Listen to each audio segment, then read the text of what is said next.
over here looking at Jen. You ready, Howard? Yes. Yep.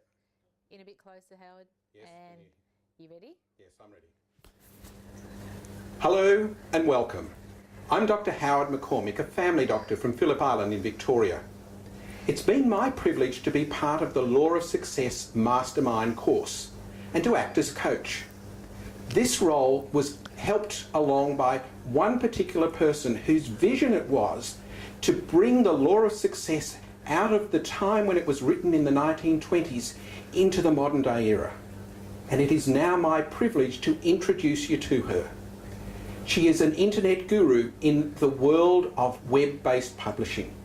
She is an international speaker extraordinaire, and she is someone who has a passion for success. I would like to welcome this morning Jennie Armato. Welcome, Jen. Thanks.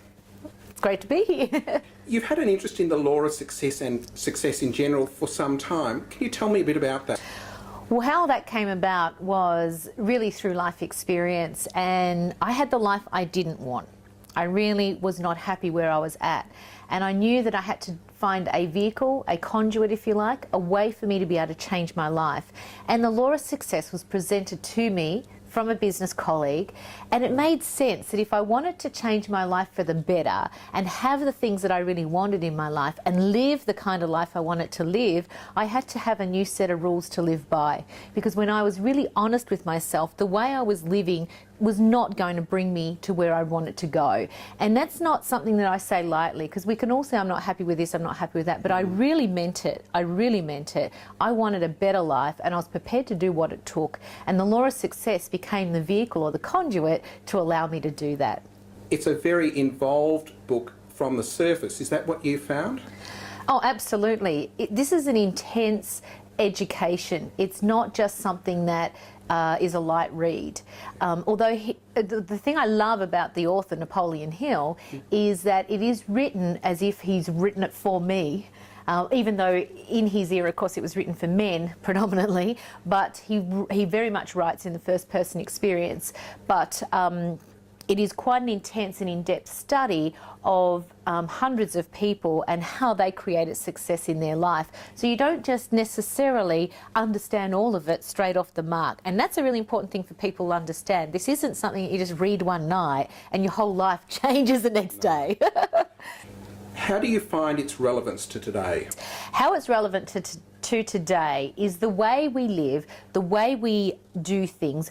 It doesn't matter what we're actually doing, because what was mainstream then is not what's mainstream today. I mean, they didn't even have, well, telephones had only just come into vogue, right? And now we're talking 21st century with fully capable internet. So it's not necessarily about the fact that their time, the way they lived is different, therefore it's irrelevant. It's more the way we practice and apply ourselves to things that still make it relevant today.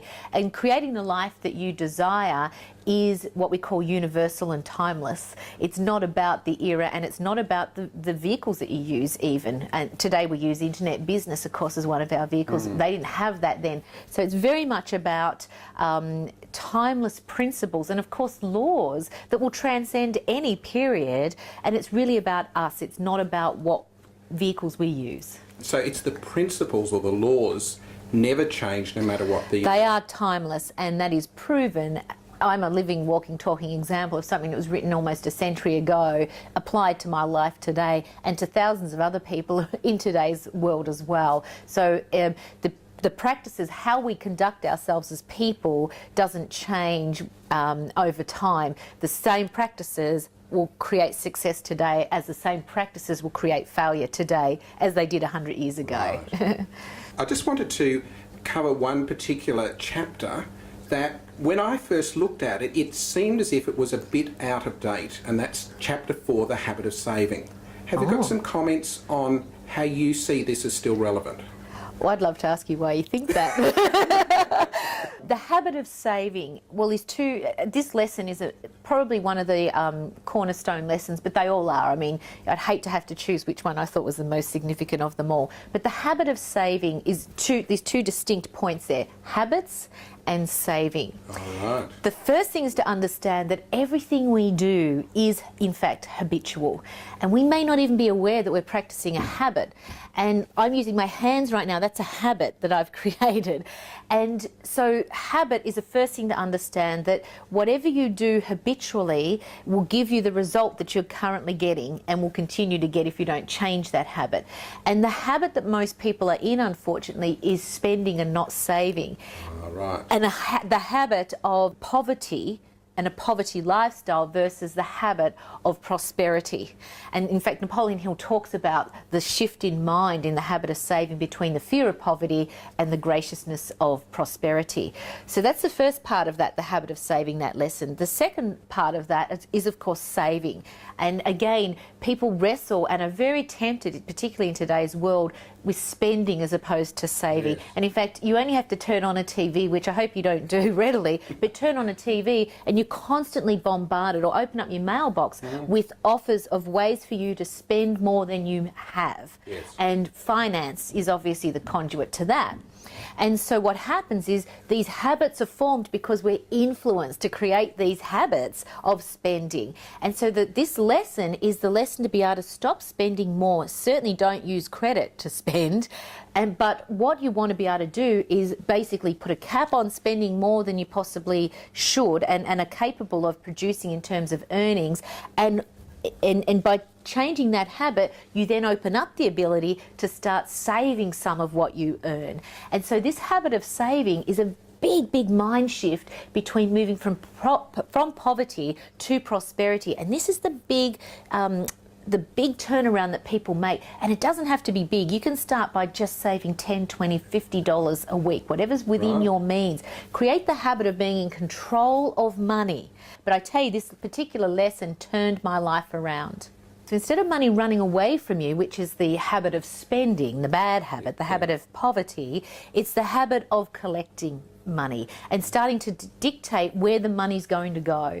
And I started doing that with just $20 a week in one of those automatic savings accounts. And that's the key to this point. For me to create that habit, I let technology do the habit for me. So I set up an automatic debit out of my bank account every week that took care of my habit of saving, and it empowered me with money.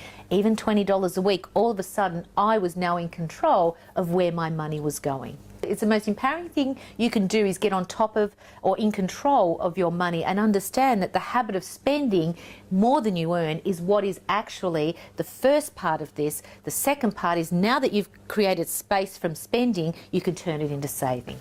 Well, thank you very much, Jen, for explaining to us about the importance of saving and how it's made a huge difference to you in your life, and how it can make a big difference to those who are on the course.